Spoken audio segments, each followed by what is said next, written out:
এভাবে ঘাড়ে হাত দিও না তো, ঘাড় থেকে হাত সরিয়ে নাও, ঘাড় থেকে হাত সরিয়ে নাও।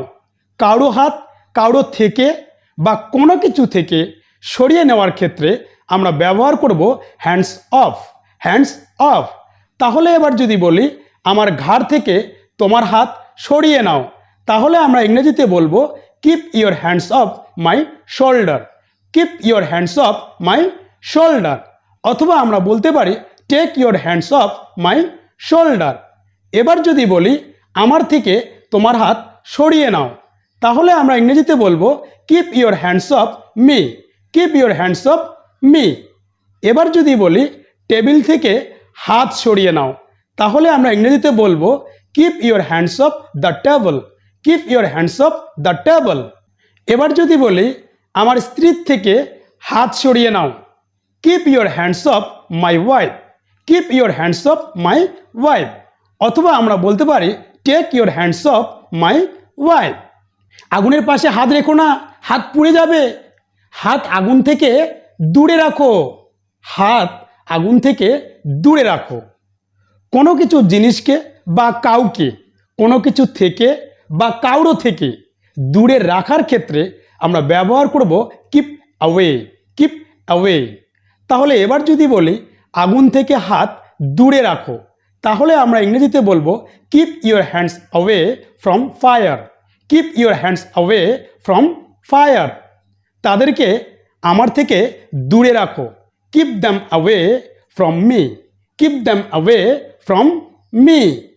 এই জিনিসগুলো শিশুদের থেকে দূরে রাখো, keep this things away from the children, keep this things away from the children. আমি শিশুদের তাদের মায়ের থেকে দূরে রাখলাম, I kept the children away from there mother's, I kept the children away from there mother's. তোমার জিভে কি ঘা হয়েছে নাকি? তোমার জিভ বের করো তো দেখি। জিভ বের করার ক্ষেত্রে আমরা ব্যবহার করব স্টিক আউট, স্টিক আউট। এবার যদি বলি তোমার জিভ বের করো, তাহলে আমরা ইংরেজিতে বলবো স্টিক আউট ইয়োর টাং, অথবা আমরা বলবো স্টিক ইয়োর টাং আউট। এবার যদি বলি জিভ বের করো না, don't stick out your tongue, অথবা বলবো don't stick your tongue out. শিশুরা একে অপরকে জিভ বের করে দেখাচ্ছে। The children are sticking out their tongue at each other, the children are sticking out their tongue at each other. আমাকে জিভ বের করে দেখাবে না, don't stick out your tongue at me, don't stick out your tongue at me. আরে ভাই একটু wait কর, আমি এক্ষুনি আসছি, আমি পাশেই আছি, রেলগেটে আটকে আছি, রেলগেটে আটকে আছি।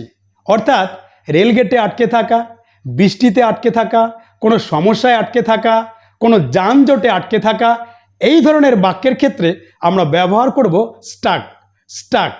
তাহলে এবার যদি আমি বলি আমি রেলগেটে আটকে আছি, তাহলে আমি ইংরেজিতে বলবো I am stuck at the rail gate, I am stuck at the rail gate. সে বৃষ্টিতে আটকে আছে, he is stuck in the rain, he is stuck in the rain.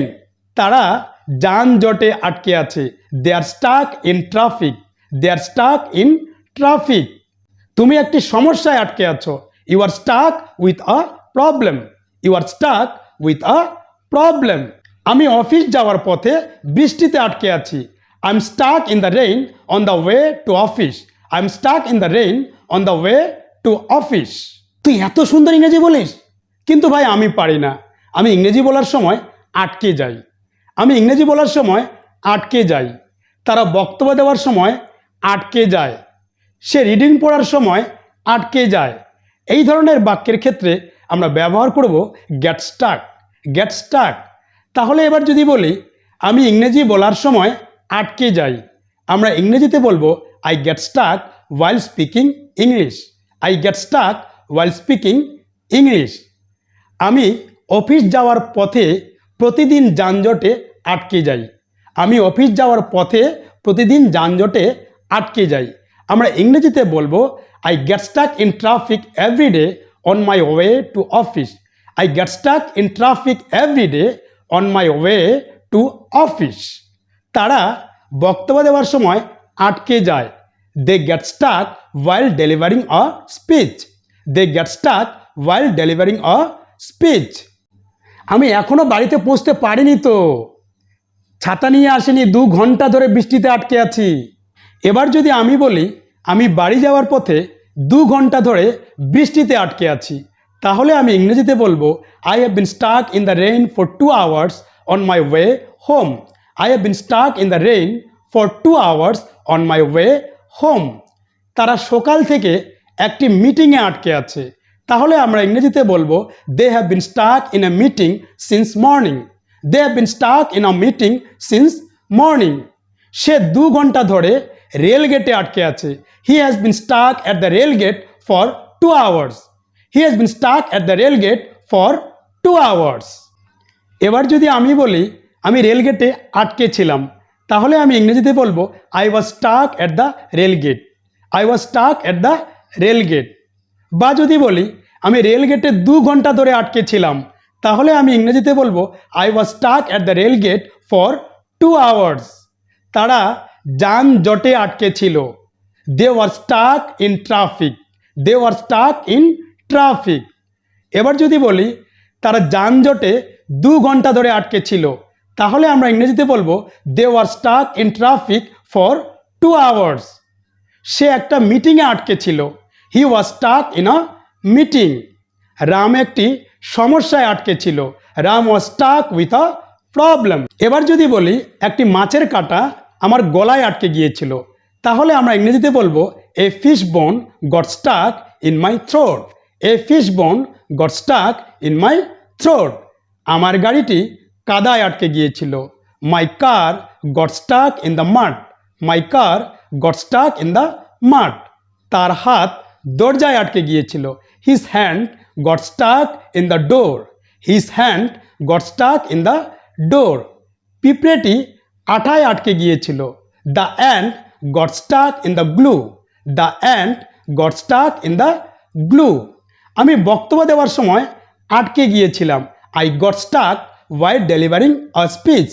I got stuck while delivering a speech. আমি ইংরেজিতে কথা বলার সময় আটকে গিয়েছিলাম। I got stuck while speaking English. I got stuck while speaking English. আশা করি দৈনন্দিন ইংরেজি বলার ক্ষেত্রে এই বাক্যগুলি আপনাদের কাজে লাগবে, এবং যদি মনে করেন যে দৈনন্দিন ইংরেজি বলার ক্ষেত্রে এই বাক্যগুলি আপনাদের কাজে লাগবে, তাহলে অবশ্যই লাইক, কমেন্ট এবং শেয়ার করবেন, এবং অবশ্যই চ্যানেলটি সাবস্ক্রাইব করবেন। দেখা হবে পরবর্তী ভিডিওতে। Till then keep practising, have fun, bye by.